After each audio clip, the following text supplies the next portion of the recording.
बिस्मिल्लाहिर्रहमानिर्रहीम। अस्सलाम वालेकुम वरहमतुल्लाहि वबरकातुहू। Welcome back to our channel कससुल अंबिया बाय TQ।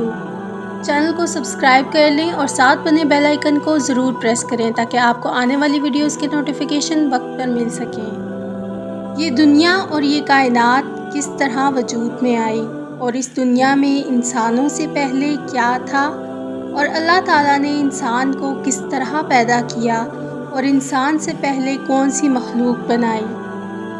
जब कुछ भी नहीं था तब सिर्फ़ और सिर्फ अल्लाह था।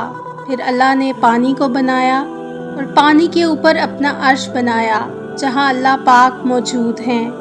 उसके बाद अल्लाह ने कलम को बनाया और फिर कहा कि लिखो। कलम ने पूछा क्या लिखूं? अल्लाह ताला ने कहा क़यामत तक जो कुछ भी होने वाला है सब कुछ लिख दो। तो अल्लाह के हुक्म से कलम ने हर चीज़ लिख दी। फिर अल्लाह ने लोहे महफूज बनाया जो अल्लाह का एक तरह का ऑफिस है जहाँ हर चीज़ कलम से लिखी हुई मौजूद है। क़यामत तक क्या होगा, कितने लोग कब पैदा होंगे, क्या करेंगे, दुनिया का एक एक निज़ाम और हर चीज़ लिखी हुई अल्लाह ताला के इल्म में है। उसके बाद अल्लाह ने 50,000 साल बाद आसमान और ज़मीन को बनाया। उसके बाद फरिश्तों को बनाया और जिन्नों को बनाया। उसके बाद 6 दिनों में पूरी दुनिया बनाई।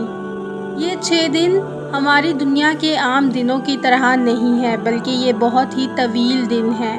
ये अल्लाह के दिन थे। हफ्ते के दिन अल्लाह ताला ने मिट्टी बनाई। इतवार के दिन अल्लाह ताला ने पहाड़ बनाए। सोमवार को अल्लाह ताला ने दरख्त पैदा किए और मंगल के दिन तकलीफ़, बीमारियां और मुसीबतें पैदा की। बुध के दिन नूर यानी रोशनी को बनाया। जुमेरात को जानवरों को ज़मीन में फैलाया। जुमा के दिन असर से मगरिब के बीच आदम अलैहिस्सलाम को पैदा किया। अल्लाह पाक ने फरिश्तों को नूर से, जिन्नों को आग से और इंसान को मिट्टी से पैदा किया। आदम अलैहिस्सलाम को बनाने से 2000 साल पहले दुनिया में अल्लाह ताला ने जिन्नों को भेज दिया था, मगर उन्होंने दुनिया में बहुत फसाद फैलाया, एक दूसरे का खून बहाया और अल्लाह की नाफरमानियाँ की। तो अल्लाह ताला ने फरिश्तों को भेजा जिन्होंने जिन्नों को ज़मीन से दूर कर दिया और उन्हें मुख्तलिफ जजीरों और सुनसान इलाकों में फैला दिया। जिन्नों में एक जिन अज़ाज़ील भी था जो अल्लाह ताला का बहुत इबादत गुजार था। तो फरिश्ते उसे अपने साथ ले आए जो बाद में अपने तकब्बुर और नाफरमानी की वजह से इब्लीस कहलाया, यानी सख्त मायूस, क्योंकि वो हमेशा हमेशा के लिए अल्लाह की रहमत से मायूस है। अब अल्लाह ने इंसान को बनाने के बारे में सोचा तो फरिश्तों को कहा कि मैं ज़मीन में खलीफा बनाने वाला हूँ। खलीफा यानी वो जिसकी नस्ल के बाद नस्ल आएगी और इस तरह वो फैलते जाएंगे। अल्लाह पाक ने सूरह बकरा में इसको इस तरह बयान किया है, और ए पैगंबर उस वक्त का तसव्वुर करो जब आपके रब ने फरिश्तों से कहा कि मैं ज़मीन में एक खलीफा बनाने वाला हूँ। तो वो कहने लगे क्या तू इसमें ऐसे शख्स को खलीफा बनाएगा जो उसमें फसाद मचाएगा और एक दूसरे के खून बहाएंगे, जबकि हम तेरी हम्दो सना के साथ तस्बीह और तकदीस भी कर रहे हैं। अल्लाह ताला ने उन्हें जवाब दिया कि जो कुछ मैं जानता हूँ वो तुम नहीं जान सकते। अल्लाह ताला ने जिन्नों और इंसानों को अपनी इबादत के लिए पैदा फरमाया और इसीलिए उनको दुनिया में भेजा कि वो अल्लाह ताला के दीन और अल्लाह ताला की बताई हुई हदों के मुताबिक अपनी ज़िंदगी बसर करें।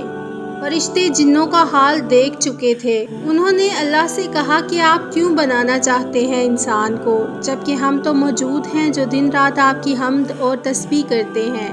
ये इंसान भी ज़मीन में जाकर फसाद करेंगे, एक दूसरे का कत्ल करेंगे, खून बहाएंगे। अल्लाह ताला ने फरिश्तों को जवाब दिया जो मैं जानता हूँ वो तुम नहीं जानते, यानी अल्लाह ताला उन्हें क्यों बना रहे हैं ये सिर्फ अल्लाह को पता था। अल्लाह ताला ने ज़मीन से मिट्टी मंगवाई तो पूरी दुनिया से फरिश्ते थोड़ी थोड़ी मिट्टी ले आए, थोड़ी काली, थोड़ी लाल और थोड़ी भूरी। इसलिए इंसान की शक्ल हर तरह की है। सूखी मिट्टी को तुराब कहा जाता है। उसे भिगोया गया तो वो तीन बन गई, फिर उसमें से लेस उठना शुरू हो गया। ऐसी मिट्टी को सलसाल कहा जाता है।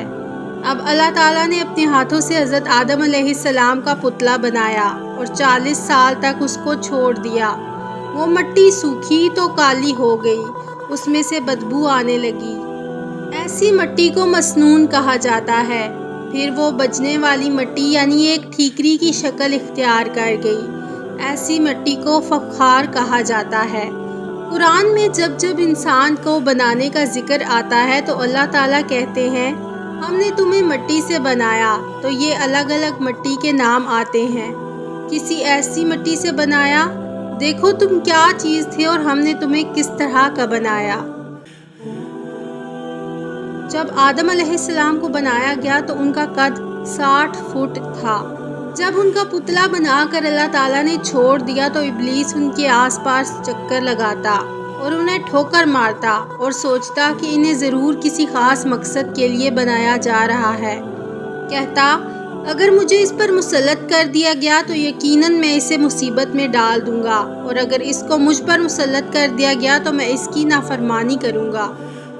اور فرشتوں نے سوچا یہ جو بھی مخلوق اللہ تعالیٰ بنا رہے ہیں یہ علم میں ہم سے زیادہ نہیں ہو سکتی، نہ ہی ہم سے زیادہ عزت والی ہوگی، لیکن اللہ تعالیٰ تو سب کے دلوں کا حال جانتے ہیں۔ اللہ تعالیٰ نے حکم دیا کہ جیسے ہی میں آدم علیہ السلام میں روح پھونکوں تم سب سجدہ کرنا۔ یہ سجدہ تعظیم تھا۔ اس سجدے کا حکم اللہ تعالیٰ نے اس لیے دیا کہ سب کو پتہ چل جائے کہ جو یہ نئی مخلوق ہے یہ اشرف المخلوقات ہے، اس کی حیثیت فرشتوں اور جنوں سے اوپر ہوگی۔ اللہ تعالیٰ نے روح پھونکنے سے پہلے ہی آدم علیہ السلام کو دنیا کا پورا علم دے دیا، ہر چیز کا نام سکھا دیا، جیسے یہ درخت، یہ پہاڑ، یہ ستارے، یہ پرندے، ان کی خصوصیات اور ان کے استعمال بھی سکھا دیے۔ اللہ تعالیٰ نے حضرت آدم کو دنیا میں رہنے کا مکمل علم عطا کیا۔ پھر جب عنایت الہی نے چاہا کہ ستارہ اقبال حضرت آدم علیہ السلام کا روشن اور مرتبہ شرافت بنی آدم کا تمام مخلوق پر ظاہر ہو، تو روح پاک کو حکم صادر ہوا کہ بدن آدم میں داخل ہو، لیکن روح لطیف نے حاق کثیف میں داخل ہونے سے انکار کیا۔ اللہ تعالیٰ نے روح کو حکم دیا اور کہا کہ اے جان داخل اس بدن میں ہو۔ جب قالب میں آدم کے سر مبارک کی طرف سے روح داخل ہوئی، جس جگہ روح پہنچی تھی بدن حاقی جو مانند ٹھیکرے کے تھا، گوشت اور پوست سے بدلتا جاتا تھا۔ جب روح سینہ مبارک تک پہنچی تو حضرت آدم علیہ السلام نے ارادہ اٹھنے کا کیا اور وہیں زمین پر گر پڑے۔ اس واسطے حق تعالیٰ قرآن شریف میں فرماتا ہے یعنی اے انسان جلد باز، اور اسی حالت میں حضرت آدم علیہ السلام نے چھینکا اور الہام الہی سے کہا الحمدللہ۔ اس کریم اور رحیم نے اپنی رحمت سے فرمایا یرحمک اللہ۔ سب سے اول جلوہ رحمت الہی کا شامل حال حضرت آدم کے ہوا، اور اس کے بعد اللہ تعالیٰ نے حضرت آدم کو جنت کا لباس پہنایا۔ جیسے ہی حضرت آدم علیہ السلام میں روح پھونکی گئی تو فرشتوں نے سجدہ کیا سوائے ابلیس کے۔ اس نے اللہ کی نافرمانی کی اور غرور میں مبتلا ہو گیا اور سجدہ کرنے سے انکار کر دیا۔ واقعے کا اگلا پارٹ نیکسٹ ویڈیو میں شیئر کیا جائے گا۔ ویڈیو کو لائک کریں، شیئر کریں اور چینل کو سبسکرائب کرنا مت بھولیے گا، اور ساتھ ہی بنے بیل آئیکن کو لازمی پریس کریں تاکہ آنے والی ویڈیو کا نوٹیفیکیشن سب سے پہلے آپ کو مل سکے۔ تب تک اپنا خیال رکھیے، دعاؤں میں یاد رکھیے۔ اللہ حافظ۔